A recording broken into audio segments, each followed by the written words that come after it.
अगर आप दिव्यांग हैं और आप वैक्सीन लगवाना चाहते हैं तो हमसे जल्द से जल्द संपर्क करें।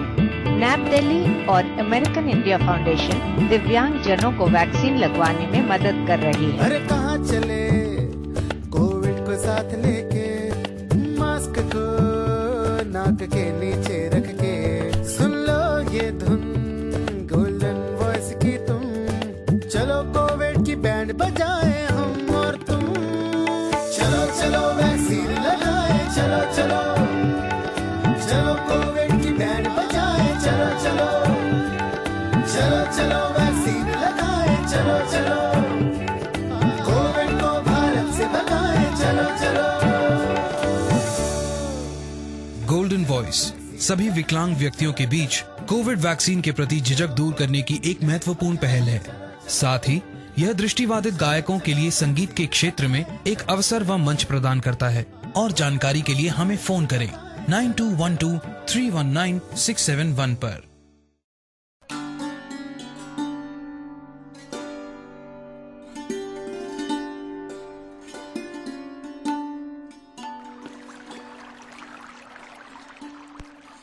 नमस्कार दोस्तों, रेडियो उड़ान के एक बात इस प्रोग्राम में मैं आरजे माही आपका स्वागत करती हूँ। आइए आज भारत में हो रहे जल प्रदूषण के बारे में कुछ बात करें। जल प्रदूषण भारत में व्याप्त सबसे बड़े संकटों में से एक है। इसका सबसे बड़ा स्रोत है बिना ट्रीटमेंट किया सीवेज का पानी। ये साफ दिखता है, इसे देखने के लिए ज्यादा मेहनत में करने की जरूरत नहीं है। प्रदूषण के कई अन्य स्रोत भी हैं, जैसे खेतों से आता पानी, छोटे और अनियंत्रित उद्योगों से बहने वाला पानी। हालात इतने गंभीर हैं कि भारत का कोई भी ऐसा जल स्रोत नहीं बचा है कि जो जरा भी प्रदूषित ना हो। हकीकत तो यह है कि देश के 80% से ज्यादा जल स्रोत बहुत ज्यादा प्रदूषित हो चुके हैं। इनमें वह जल स्रोत ज्यादा प्रदूषित है जिसके आसपास बड़ी संख्या में आबादी है। गंगा और यमुना भारत की सबसे प्रदूषित नदियों में से एक है। भारत में जल प्रदूषण का सबसे बड़ा कारण शहरीकरण और उसकी अनियंत्रित दर है। पिछले एक दशक में शहरीकरण की दर बहुत तेज गति से बढ़ी है। या हम ऐसा भी कह सकते हैं कि इस शहरीकरण ने देश के जल स्रोतों पर अपनी अमिट छाप छोड़ी है।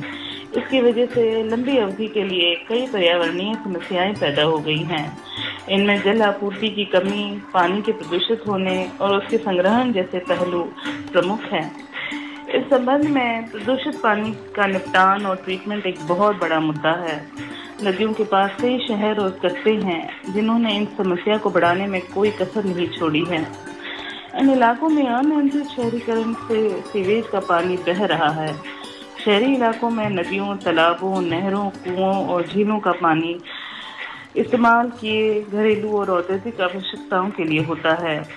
हमारे घरेलू इस्तेमाल का 80% पानी खराब हो जाता है। ज्यादातर मामलों में पानी का ट्रीटमेंट अच्छे से नहीं होता और इस तरह जमीन की सतह पर बहने वाला ताज़ा पानी को प्रदूषित करता है। यह प्रदूषित जल तह में गुजरकर भूजल को भी जहर घोल रहा है। एक अनुमान के मुताबिक 1 लाख से ज्यादा आबादी वाले शहरों में 16,662 मिलियन लीटर खराब पानी एक दिन में निकलता है। आश्चर्य इस बात का है कि इन शहरों के 70% लोगों को सीवेज की सुविधा मिली हुई है। गंगा नदी के किनारे पर बसे शहरों और कस्बों में देश के करीब 33% खराब पानी पैदा होता है। भारत में जल प्रदूषण के बढ़ते स्तर का कारण औद्योगिक कूड़ा, कृषि क्षेत्र में अनुचित गतिविधियां, मैदानी इलाकों में बहने वाली नदियों के पानी की गुणवत्ता में कमी, सामाजिक और धार्मिक रीति रिवाज जैसे पानी में शव को बहाना, नहाना, कचरा फेंकना, जहाजों से होने वाला तेल का रिसाव, एसिड रेन, एसिड की बारिश, ग्लोबल वार्मिंग, यूट्रिफिकेशन, औद्योगिक कचरे के निपटान का अपर्याप्त व्यवस्था, डीनाइट्रिफिकेशन। जिस जल स्रोत का पानी जरा भी प्रदूषित होता है उसके आसपास रहने वाले प्रत्येक जीवन पर जल प्रदूषण का किसी न किसी तरह प्रतिकूल प्रभाव पड़ता है। एक निश्चित स्तर पर प्रदूषित पानी फसलों के लिए भी नुकसानदेह साबित होता है। इससे जमीन की उर्वरक क्षमता कम होती है। कुल मिलाकर कृषि क्षेत्र और देश को भी प्रभावित करता है। समुद्र का पानी प्रदूषित होता है तो उसका बुरा असर समुद्री जीवन पर भी होता है। जल प्रदूषण का सबसे बड़ा कारण पानी की क्वालिटी में गिरावट होती है। इसका सेवन से कई तरह की बीमारियां हो सकती हैं। आइए मिलते हैं एक छोटे से ब्रेक के बाद।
पानी तेरा रंग कैसा, पानी रे पानी तेरा रंग कैसा, जिसमें मिला दो लगे उस जैसा, पानी रे पानी तेरा रंग कैसा, जिसमें मिला दो लगे उस जैसा, पानी रे पानी, पानी पानी रे पानी।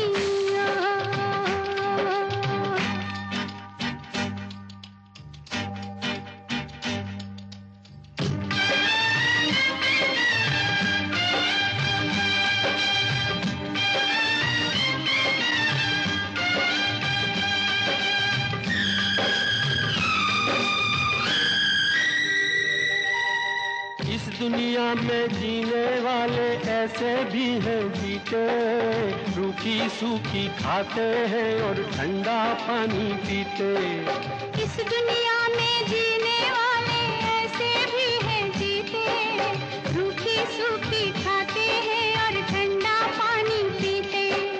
तेरे एक ही घूंट से मिलता जन्नत सा आराम, पानी रे पानी तेरा रंग कैसा, भूखे की भूख और प्यास जैसा, पानी रे पानी, ओ पानी पानी रे पानी।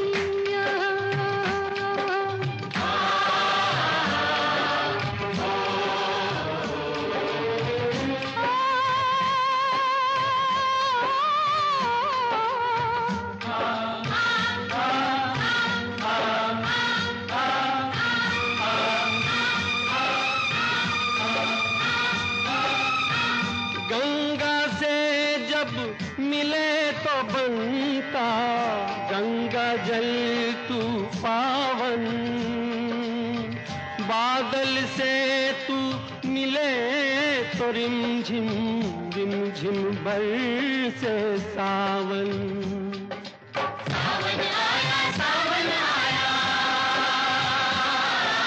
सावन आया सावन आया, रिमझिम बरसे पानी, आग ओढ़ कर,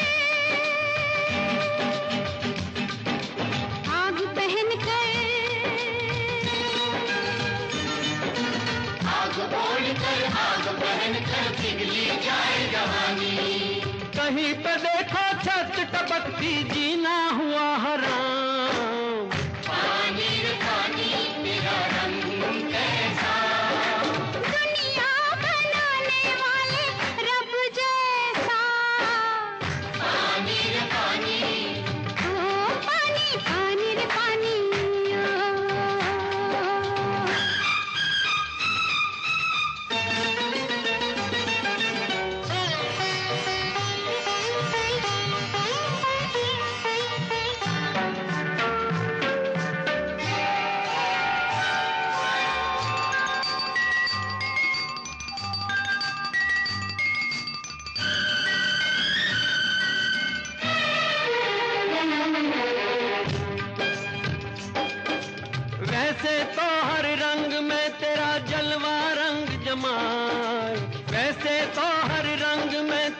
जलवा रंग जमाए, जब तू फिरे उम्मीदों पर तेरा रंग समझ ना आए।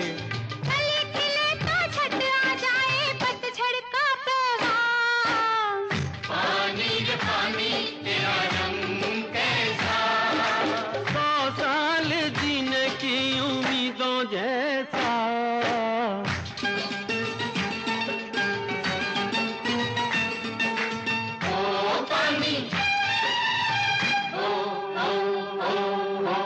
पानी रे पानी तेरा रंग कैसा, जिसमें मिला लो लगे उस जैसा। पानी रे पानी, ओ पानी पानी रे पानी ओ।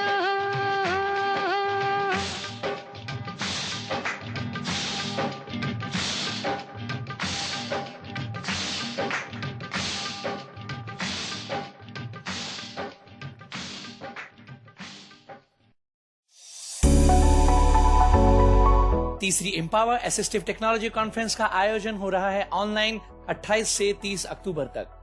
Registration open. तीसरी एम्पावर असिस्टिव टेक्नोलॉजी कॉन्फ्रेंस में अलग अलग क्षेत्रों में कार्य कर रहे एक्सेसिबिलिटी स्टेक होल्डर्स को शामिल किया जाएगा, जिनमें शामिल होंगे इंडस्ट्री और गवर्नमेंट सेक्टर में काम कर रहे रिसर्चर्स और practitioners, people with disabilities, disable person organisations, special educators, inclusive designers, entrepreneurs, impact investors और असिस्टिव टेक्नोलॉजी क्षेत्र में पॉलिसी मेकर्स। याद रहे, इस कॉन्फ्रेंस का आयोजन ऑनलाइन जूम प्लेटफॉर्म के माध्यम से 28 से 30 अक्टूबर के बीच किया जाएगा। रजिस्ट्रेशन करने के लिए आप एम्पावर 2021 की वेबसाइट www.empower2021.iiitib.ac.in पर लॉग इन करें।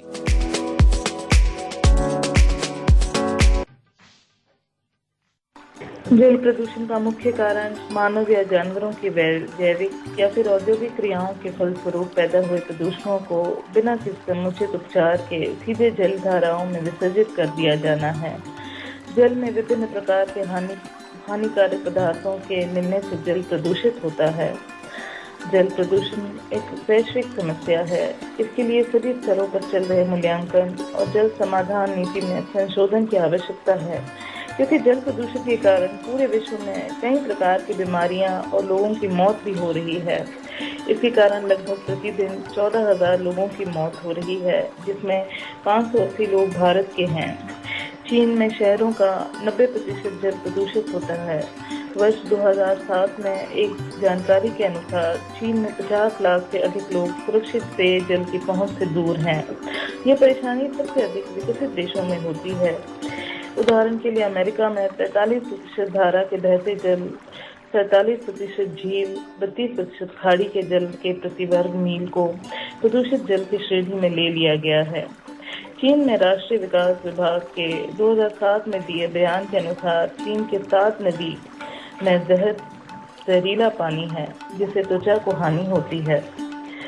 इसका प्राकृतिक कारण वर्षा के जल में हवा में उपस्थित गैसों और धूल के कणों के मिल जाने आदि से उसका जहां जल भी जमा होता है वह जल प्रदूषित हो जाता है। इसके अलावा ज्वालामुखी आदि भी इसके कुछ कारण हैं। जब कुछ अपशिष्ट पदार्थ भी इसमें मिलते हैं तब भी ये जल प्रदूषित हो जाता है। यह कई रोगों के जनक होते हैं। इनके कारण इन्हें रोग जनक कहते हैं। इसमें विषाणु, जीवाणु, कवक, परजीवी आदि आते हैं। यह मुख्यतः एक जगह जल एकत्रित रहने पर होता है। इसके अलावा यह सड़े गले खाद्य पदार्थों में भी पैदा हो जाते हैं। दूषित पदार्थों में इसमें कार्बनिक, अकार्बनिक सभी के पदार्थ जो नदियों में नहीं होने चाहिए इस श्रेणी में आते हैं।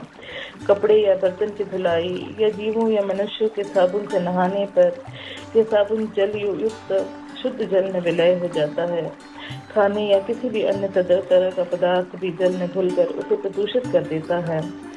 पेट्रोल आदि पदार्थों का रिसाव समुद्री जल प्रदूषण का बड़ा कारण है।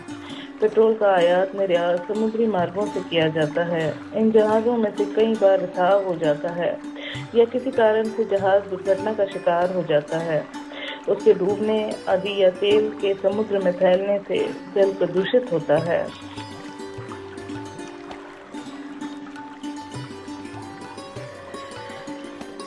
बड़े बड़े कारखानों में वस्तु आदि को गलाने हेतु बहुत गर्म किया जाता है। इसी के साथ उसमें कई ऐसे पदार्थ भी होते हैं जिन्हें कारखानों में उपयोग नहीं किया जा सकता, तो उसे कहीं और डालने के स्थान पर उसे नदी में डाल देते हैं, जिसके कारण नदी का पानी प्रदूषित हो जाता है। इसके ऊष्मा के कारण कई जलीय जीवों और मछली आदि की मौत हो जाती है, जो नदियों में कचरा खाकर उसे साफ रखने की भी कार्य करती है। ऊष्मीय जल में ऑक्सीजन घुल नहीं पाता है और इसके कारण कई जलीय जीवों का नाश हो जाता है। तपीय या ऊष्मीय पदार्थ प्रदूषण नदियों में आदि बहुत ही ठंडे जल प्रवाहित करने पर भी होता है। इससे सबसे बड़ा खतरा गर्म रहने वाली नदियों पर होता है। जल प्रदूषण को मापा भी जा सकता है। इसके मापन हेतु कई विधियां भी उपलब्ध हैं। इसका रासायनिक परीक्षण, जल में के कुछ नमूने लेकर रासायनिक प्रशिक्षण प्रक्रिया द्वारा यह न्यास किया जा सकता है कि उसमें कितनी अशुद्धता है। कई प्रकाशित विधियां कार्बनिक और अकार्बनिक दोनों तरह के योगियों के लिए उपलब्ध है। इसमें मुख्य पीएच, जीवों द्वारा ऑक्सीजन की आवश्यकता आदि है। जैविक परीक्षण में पेड़ पौधे, जीव जंतु आदि का उपयोग किया जाता है। इसमें इनके स्वास्थ्य और बढ़ने की गति आदि को देखकर उनके रहने के स्थान और पर्यावरण की जानकारी आदि मिलती है। आइए एक छोटा सा ब्रेक लेते हैं।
धूप में संवलाया रंग दुहाई रे, जल जल के मेरी धूप में संवलाया रंग दुहाई रे, पीतल की मेरी गागरी दिल्ली से मादुर मंगाई रे, पीतल की मेरी गागरी।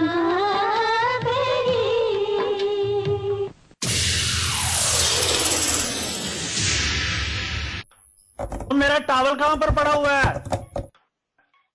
महात्मा गांधी, जिन्हें हम राष्ट्रपिता के नाम से भी जानते हैं, यार तू 24 भारतीय घंटे ब्रेल ही पढ़ता रहता है, कभी चिंतन को- कंप्यूटर पे भी पढ़ लिया कर, तभी तो तुम लोगों के नंबर नहीं आते। मैं तो भैया दोनों से पढ़ता हूँ, लेकिन ज्यादा मजा मुझे ब्रेल पढ़ने से ही आता है। हमको नहीं मजा आता ब्रेल से।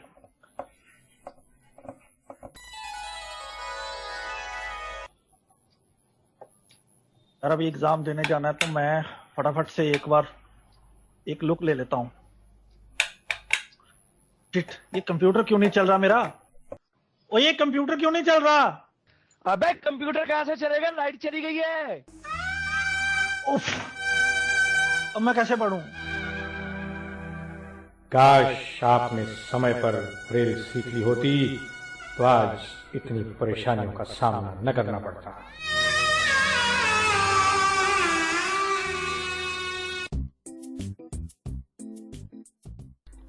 ब्रेल दृष्टिबाधितों के लिए उतनी ही महत्वपूर्ण और आवश्यक है जितनी कि टेक्नोलॉजी। ब्रेल इज अ की towards independent life for the blind. Radio उड़ान द्वारा जनहित में जारी। प्राकृतिक रूप से जल में भी अशुद्धि होती है। प्राकृतिक रूप से जल में प्रदूषण धीमी गति से होता रहता है। प्राकृतिक स्रोतों का जल जहाँ बह कर आता है या जहाँ एकत्रित होता है, वहाँ यदि खनिजों की मात्रा अधिक होती है तो वे खनिज पानी में मिल जाते हैं। इनकी मात्रा में वृद्धि हो जाने से जल प्रदूषित हो जाता है। भूमि की सतह से बहकर गया हुआ जल, सतह से बहकर गए हुए प्रदूषक भूमि की प्रकृति पर निर्भर करते हैं, जिससे बहकर ये आया है। कृषि भूमि से बहकर आए जल, कीटनाशक अवशेषों तथा क्षेत्र से बहकर आए जल का जैविक अपघटन हो जाता है, क्योंकि ये कार्बनिक प्रदूषक का उत्पन्न करते हैं। औद्योगिक स्थलों से विभिन्न प्रकार के प्रदूषक जैसे भारी धातु होता है। ये सभी प्रदूषक बहकर हमारी सतह जल तथा जल स्रोत को भारी मात्रा में संक्रमित करते हैं। बड़े बड़े औद्योगिक इकाइयां, छोटे छोटे कल कारखाने नदियों के जल का अधिकाधिक प्रयोग करके अपशिष्टों को पुनः नदियों में डालकर जल को प्रदूषित करते हैं। फलस्वरूप सभी नदियां दूषित हो चली हैं। लखनऊ में गोमती का जल कागज और लुगदी के कारखानों से निकले अवशिष्टों से दूषित होता है, तो दिल्ली में यमुना का जल डीडीटी के कारखानों से निकाले पदार्थों से प्रदूषित होता है। लघु तथा बड़ी औद्योगिक क्रियाओं द्वारा गंदे जल का उत्पादन होता है, जो विविध प्रकार के कार्बनिक तथा अकार्बनिक प्रदूषकों द्वारा संक्रमित होते हैं। भारत की लगभग सभी नदियां कम से कम 4 खास जगहों पर औद्योगिक गंदे जल के द्वारा अधिक प्रदूषित हैं।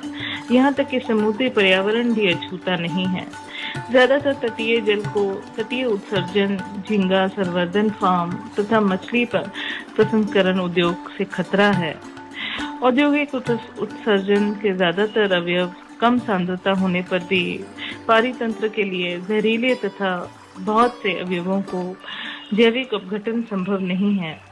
गर्म जल द्वारा दूसरा प्रमुख औद्योगिक प्रदूषक है। बहुत से उद्योगों जैसे ऊर्जा संयंत्र तथा तेल संशोधकों में जल का उपयोग मशीन को ठंडा करने के लिए होता है। गर्म गंदे जल का उत्सर्जन, जिसका तापमान लिए गए जल से अधिक होता है, अतः इससे जल तंत्र में ताप प्रदूषण में हो जाता है।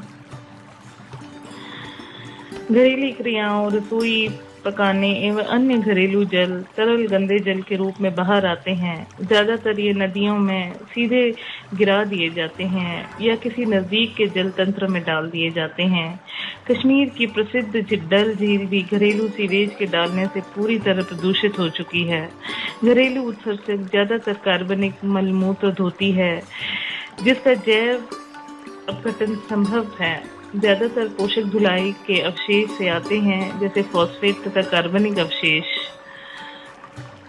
उर्वरक तथा कीटनाशक पदार्थों को खेतों में डालने से फसलों द्वारा कुछ मात्रा के प्रयोग कर लिए जाने के पश्चात इनका अधिकांश भाग वर्षा के जल द्वारा बहकर नदी नालों में मिल जाता है और जल को दूषित करता है। नाभिकीय ऊर्जा के प्रयोग से वातावरण में असंख्य रेडियोधर्मी कण उत्पन्न हो जाते हैं जो वर्षा का जल में घुसकर जल को प्रदूषित करते हैं। देश में पर्याप्त मात्रा में ताप विद्युत घर हैं जिनसे प्रतिदिन हजारों टन राख उत्पन्न होती है जो वर्षों तक जमीन पर पड़ी रहती है अथवा वर्षा के माध्यम से तालाबों एवं नदियों तक पहुंचती है। इस फ्लाई ऐश में लगभग सभी भारी धातुएं विद्यमान रहती हैं जो धीरे धीरे भूमि के अंदर प्रवेश करती हैं जिससे इनके आसपास के क्षेत्र का भूमिगत जल तथा सतही जल विषाक्त हो जाता है।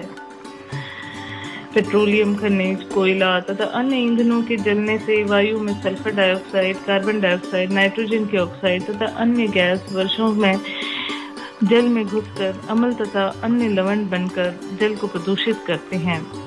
तेल अधिप्लाव सागर में पेट्रोलियम की दुर्घटना से गिरने के कारण होता है। तेल टैंकर के उलटने, तटीय इलाके में तेल का खनन, तेल खोज ऑपरेशन तथा तेल शोधकों द्वारा जलीय पारिस्थितिक तंत्र, तेल आवरण से तटीय क्षेत्रों की सुंदरता पर बुरा प्रभाव पड़ता है। प्लावक मछलियों तथा समुद्री चिड़ियों की मृत्यु हो जाती है। इससे पारिस्थितिक तंत्र पर तेल अधिप्लाव का महत्वपूर्ण प्रभाव पड़ता है। तेल अधिप्लाव का प्रभाव भीति पर भी बुरा असर पड़ता है तथा ये स्थानीय जलीय जैव विविधताओं पर बहुत हद तक नुकसान पहुंचा सकता है। नहाने धोने, कपड़ा साफ करने में डिटर्जेंट साबुन का प्रयोग किया जाता है। इससे जल प्रदूषित होता है।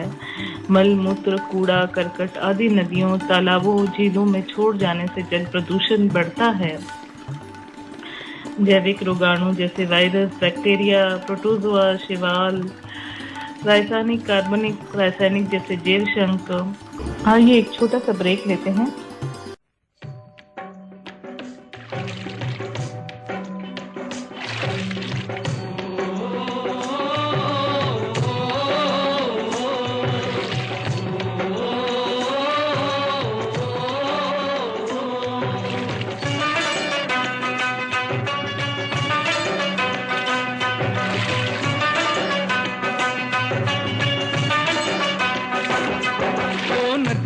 चले चले रे धारा,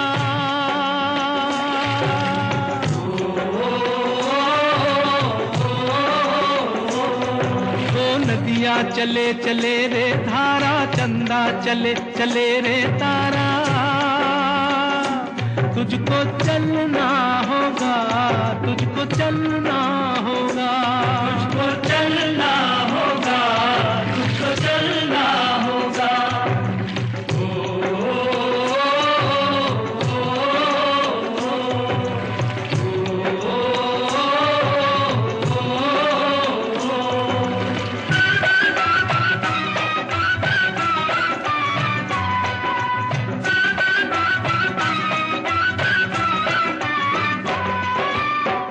जीवन कहीं भी ठहरता नहीं है, जीवन कहीं भी ठहरता नहीं है। आंधी से तूफान से डरता नहीं है। तू न चलेगा तो चल देंगी राहें,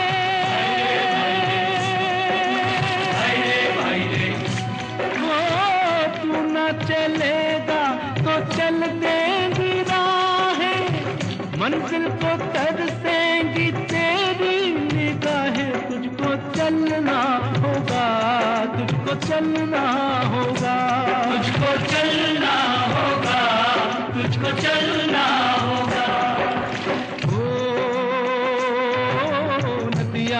चले चले रे धारा, चंदा चले चले रे तारा। तुझको चलना होगा, तुझको चलना होगा, तुझको चलना होगा, तुझको चलना होगा।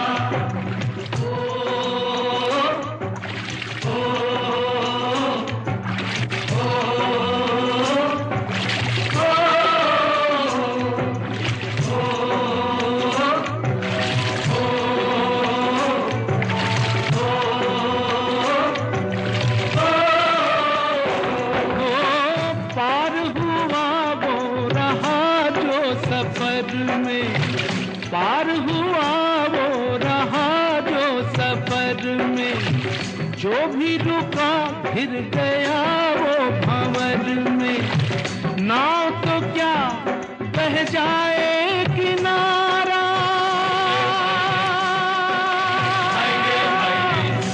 ओ नाव तो क्या बह जाए किनारा। बड़ी ही तेज समय की है धारा, तुझको चलना होगा, तुझको चलना होगा, तुझको चलना होगा, तुझको चलना होगा। ओ नदियाँ चले चले रे धारा, चंदा चले चले रे तारा। तुझको चलना होगा, तुझको चलना होगा, तुझको चलना होगा, तुझको चलना होगा।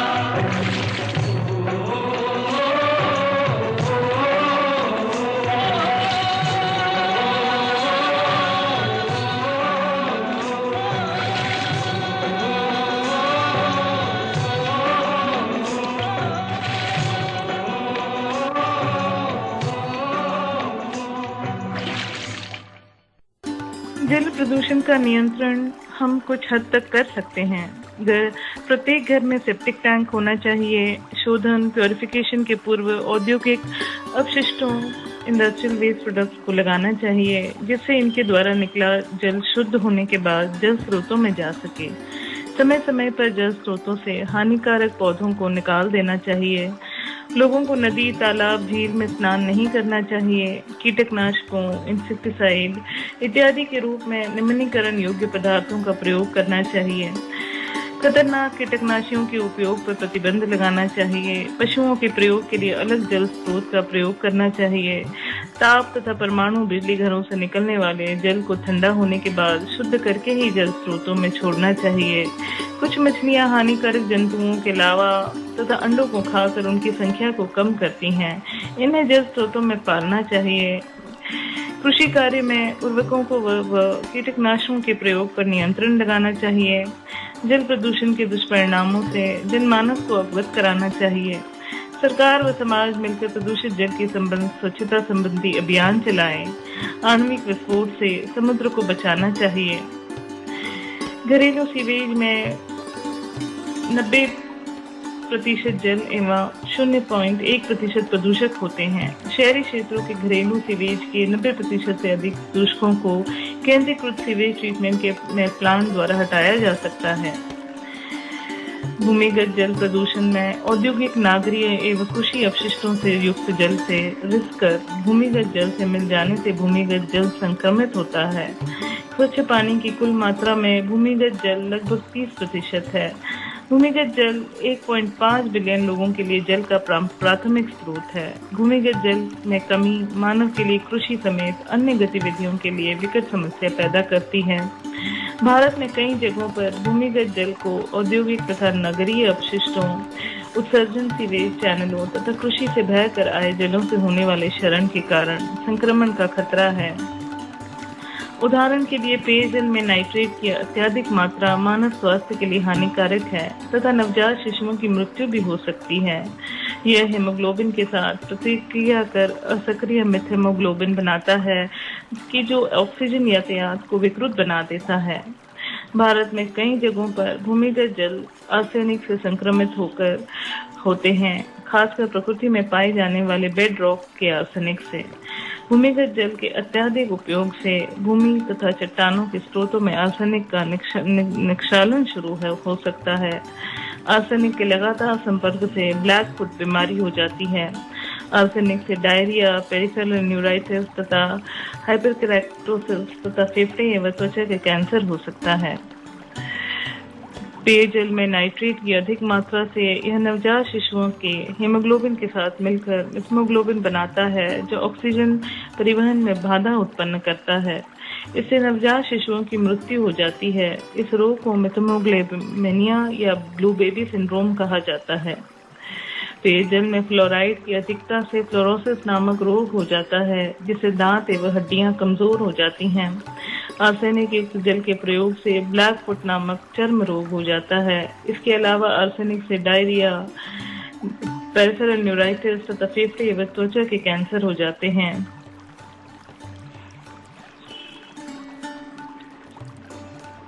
आइए एक छोटा सा ब्रेक लेते हैं।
बर्फों में लगे मौसम पिघले,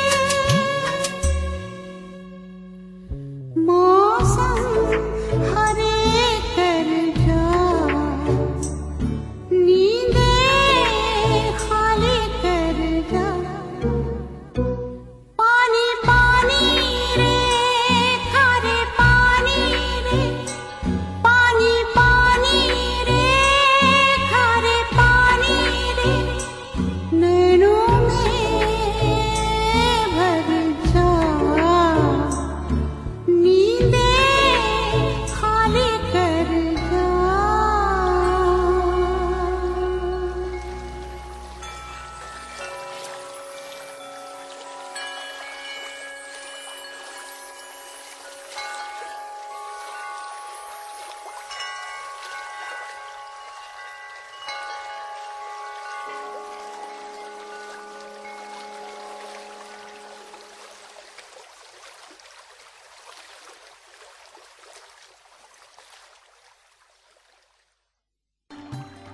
पर्यावरण प्रदूषण से बचने के लिए देश में ठोस मुहिम चलाने की जरूरत है। केंद्र और राज्य सरकारों को औद्योगिक इकाइयों को उनके उत्पादन के अनुसार पेड़ पौध लगाने और उनकी समुचित देखभाल के लिए निर्देश देने चाहिए। फैक्ट्री, उद्योग लगाने के बाद वहां वनाच्छादित क्षेत्र बढ़ाने का टारगेट देने के साथ ही खेती योग्य जमीन पर दुष्प्रभाव से बचाने के लिए नियम भी सख्ती से लागू कराना चाहिए। प्रकृति स्वयं ही अपने को संतुलित करने की शक्ति रखती है। किसी भी देश की संपन्नता में वहां का औद्योगिक इकाइयों का मुख्य स्थान होता है, किंतु औद्योगिक इकाइयों की वजह से होने वाले अपेक्षित विकास और पर्यावरण पर पड़ने वाले प्रभावों का विश्लेषण कर इनकी स्थापना की अनुमति दी जानी चाहिए। उद्योगों से वायु प्रदूषण से होने वाले मृदा प्रदूषण और जल प्रदूषण की समस्याएं उत्पन्न होती हैं। एक विकासशील देश होने के नाते भारत में भी बड़े पैमाने पर औद्योगिकरण की प्रक्रिया शुरू हुई, जिसकी वजह से आज देश को सभी प्रकार की प्रदूषण की समस्या का सामना करना पड़ रहा है। आंकड़े बताते हैं कि भारत का स्थान प्रदूषण के मामले में पाकिस्तान, मंगोलिया, अफगानिस्तान और पड़ोसी देश बांग्लादेश के बाद 5वें स्थान पर है। गांवों से शहरों की ओर लगातार हो रहा पलायन और तेजी से हो रहे अनियंत्रित व योजनाहीन शहरीकरण के कारण जल स्रोतों पर भारी दबाव पड़ा है। पर्यावरण विशेषज्ञों का अनुमान है कि घरेलू इस्तेमाल का 80% पानी खराब हो जाता है और 1 लाख से ज्यादा आबादी वाले शहरों में 16,662 मिलियन लीटर पानी खराब एक दिन में निकलता है। उल्लेखनीय बात तो यह है कि इन शहरों में 70% लोगों को सीवेज की सुविधा मिली हुई है और देश के करीब 33% खराब पानी गंगा नदी के किनारे बसे शहरों और कस्बों से उत्पादित हो रहा है। वायु प्रदूषण भी मानव निर्मित गंभीर समस्या है, जो रसायनों, सूक्ष्म पदार्थ या जैविक पदार्थ के कारण मानव या अन्य जीव जंतुओं को पर्यावरण को क्षति पहुंचाता है। श्वास रोगों का मुख्य कारण वायु प्रदूषण ही है, जो जानलेवा भी साबित होता है।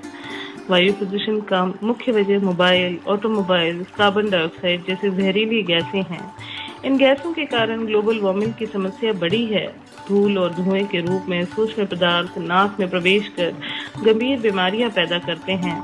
इनके अलावा विषाक्त धातुएं जैसे जस्ता, कैडमियम, तांबा, कृषि प्रक्रिया से उत्सर्जित अमोनिया, कूड़ा, सीवरेज, औद्योगिक प्रक्रिया से उठने वाली गंध, परमाणु विस्फोट व युद्ध विस्फोटकों और प्राकृतिक प्रक्रियाओं से उत्पन्न रेडियोधर्मी प्रदूषण पर्यावरण को हानि पहुंचा रहे हैं। पर्यावरण प्रदूषण से बचने के लिए देश में ठोस मुहिम चलाने की जरूरत है। पेड़ पौधे लगाने और इनकी समुचित देखभाल करने के निर्देश देने चाहिए। फैक्ट्री, उद्योग लगने के बाद वहां वनाच्छादित क्षेत्र बढ़ाने के टारगेट देने के साथ ही खेती योग्य जमीन पर दुष्प्रभाव से बचने का नियम भी सख्ती से लागू करा देना चाहिए। प्राकृतिक संसाधनों की हद से ज्यादा अधिक दोहन करने से बचकर मानव अपने अस्तित्व को नष्ट होने से बचा सकता है। अन्यथा प्रकृति को छेड़ने का दुष्परिणाम हम उत्तराखंड में हुई बाहरी तबाही के रूप में देख सकते हैं। आइए एक छोटा सा ब्रेक लेते हैं।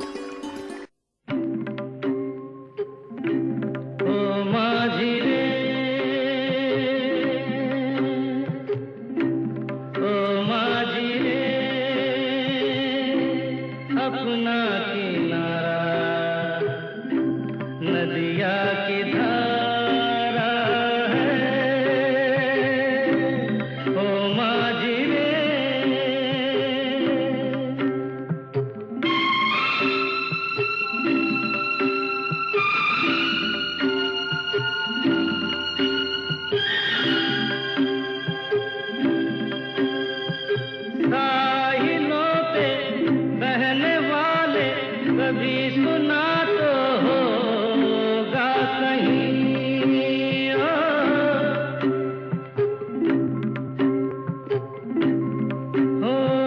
कागजों की कश्तियों का कहीं किनारा होता नहीं हो माझी रे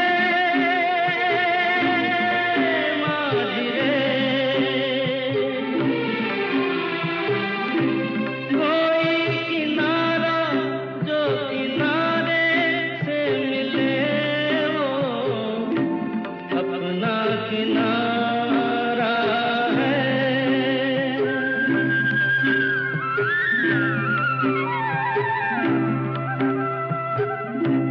ओ माझी रे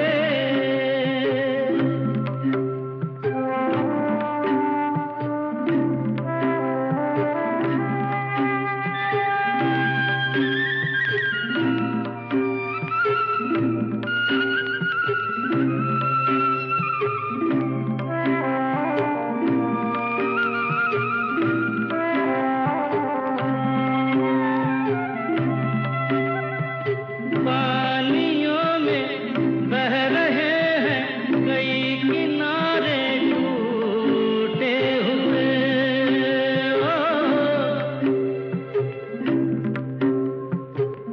ओ रास्तों में मिल गए हैं कभी सहारे टूटे हुए कोई सहारा मझधारे में मिले जो अपना सहारा है ओ माझी रे अपना किनारा नदिया की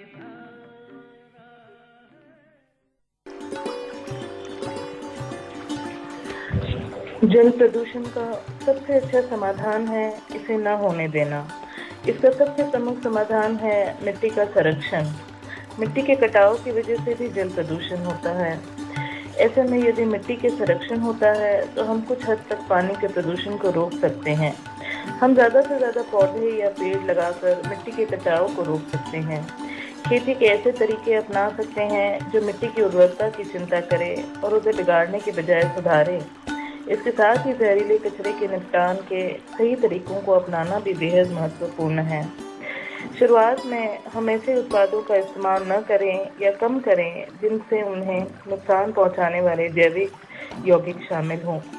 जिन मामलों में पेंट, साफ सफाई और दाग मिटाने वाले रसायनों का इस्तेमाल किया जाता है वहाँ पानी का सुरक्षित निपटान बेहद ज़रूरी है। कार या अन्य मशीनों से होने वाले तेल के रिसाव पर ध्यान देना भी बेहद ज़रूरी है। ये कहा जाता है कि कारों या मशीनों से निकलने वाला तेल का रिसाव भी जल प्रदूषण के प्रमुख कारणों में से एक है। इस वजह से कारों और मशीनों की देखभाल करना बेहद ज़रूरी है।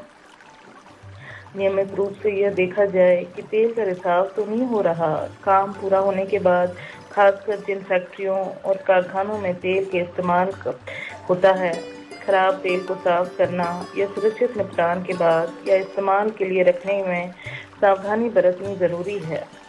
यहाँ हम पानी के रास्ते और समुद्री तटों की सफाई, प्लास्टिक जैसे जैविक तौर पर नष्ट न होने वाले पदार्थों का इस्तेमाल न करें, जल प्रदूषण को कम करने के तरीकों पर काम करें। आइए एक छोटा सा ब्रेक लेते हैं।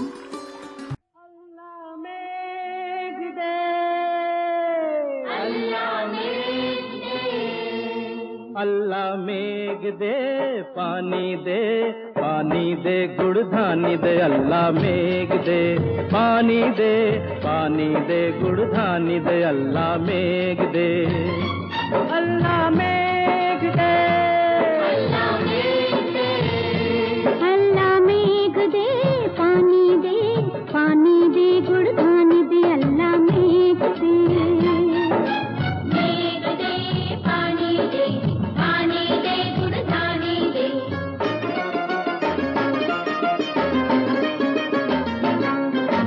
पानी दे मैं दान कराऊं गैया, गैया बैकुंठ पार कराए तैर के तेरा पानी। अल्लाह मेघ दे पानी दे, पानी दे गुड़ धान दे, अल्लाह मेघ दे।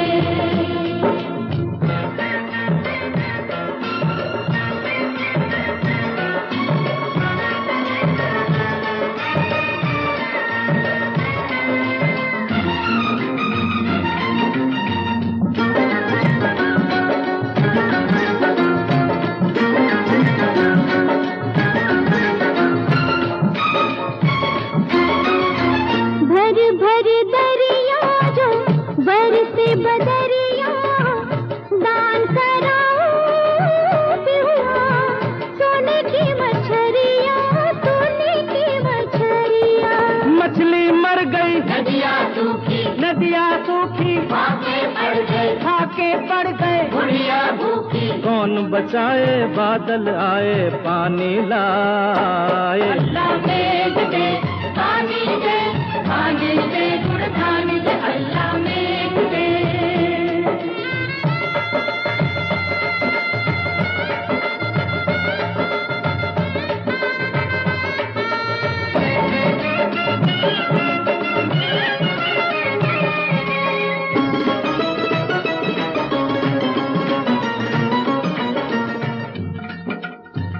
अब के जो सावन न आवन होए तो गजुआ बेचारा रे आंसुवन गोए हो हो। छल छल पानी के छींटे उड़ेंगे हो सावन के छूटे, बातों मुड़ेंगे बातों मुड़ेंगे। अरे पड़ेगा सूखा मरेगा भूखा, मरेगा भूखा बदरी काका गाँव से भागा, नौकरी करने शहर में मरने दो नैनों से बरसे पानी। अल्लाह मेघ दे पानी दे, पानी दे गुड़ धान दे, अल्लाह मेघ।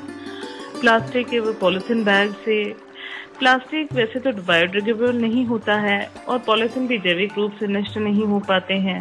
जल में इन्हें डाले जाने पर इनमें जलीय जंतु के फंसने से मर जाते हैं। साथ ही कई जलीय वनस्पति भी इनमें फंसकर सड़ जाती हैं, जो जल की गुणवत्ता को प्रभावित करती हैं। जल प्रदूषण की समस्या का निदान बहुत आवश्यक है। कुछ उद्योग का दूषित जल अत्यंत गंदा या विषैला, तो कुछ उद्योगों का दूषित जल सामान्य होता है। इस सामान्य जल को पुनर्चक्रित कर किसी अन्य कार्य में उपयोग किया जा सकता है। ज्यादा से ज्यादा प्रयास हो कि स्वच्छ जल स्रोतों में प्रदूषित जल को मिलाने न दिया जाए। स्रोत से निकले बेकार जल को किसी अन्य उपयोग में लाना उचित होगा अथवा निर्धारित मानदंडों के अनुरूप उपचार के पश्चात ही उपचारित जल को यदि आवश्यक हो तभी जल स्रोत से प्रवाहित किया जाना चाहिए। मानव द्वारा जल स्रोतों में होने वाली कई प्रदूषणकारी गतिविधियों जैसे नदियों, तालाबों पर शौच, अन्य कार्य में घरेलू कचरा, मूर्तियां या पूजन सामग्री का विसर्जन, शवों को नदियों में बहाना आदि पर कड़ाई से रोक लगाना चाहिए। वर्षा के सामान्य बहाव पर के द्वारा खेतों में उपयोग किए जाने वाले रासायनिक फर्टिलाइजर एवं पेस्टिसाइड के नदी में आकर मिलने से रोकने का उपाय करना चाहिए। वर्तमान स्थिति को देखते हुए यथासंभव नदियों और तालाबों में शून्य निस्ताव की स्थिति रखनी चाहिए। उत्पन्न सभी प्रकार के दूषित जल को उपचारित कर औद्योगिक उपयोग, वृक्षारोपण, सड़कों, उद्योगों में जल छिड़काव आदि कार्य में उपयोग किया जाना चाहिए।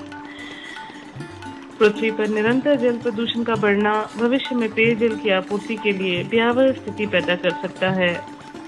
उम्मीद है कि अब आप सब अपने स्तर पर जल को प्रदूषित होने से बचाने का प्रयास जरूर करेंगे। तब मिलते हैं अगले हफ्ते इसी वक्त एक बात इस कार्यक्रम में एक नया टॉपिक लेकर। तब तक के लिए गुड नाइट, शब्बा खैर।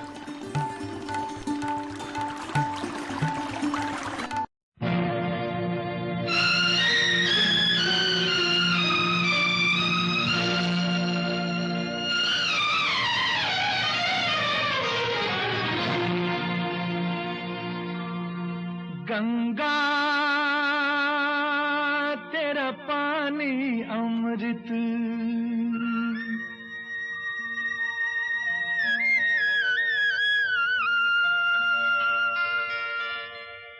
गंगा तेरा पानी अमृत झरझर बहता जाए, युग युग से इस देश की धरती तुझसे जीवन पाए, गंगा तेरा पानी अमृत।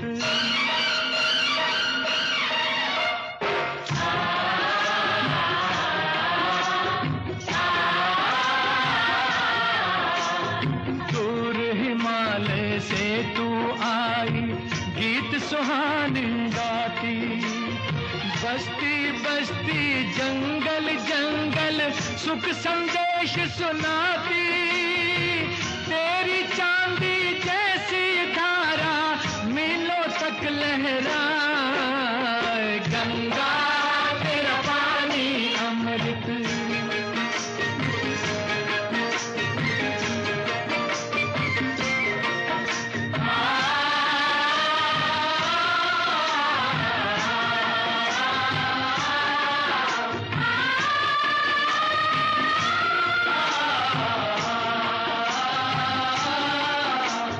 कितने सूरज उभरे डूबे गंगा तेरे द्वारे, युगों युगों की कथा सुनाए तेरे बहते धारे, तुझको छोड़ के भारत का इतिहास लिखा ना जाए, गंगा तेरा पानी अमृत झरझर बहता जाए, युग युग से इस देश की धरती तुझसे जीवन पाए, गंगा तेरा पानी अमृत।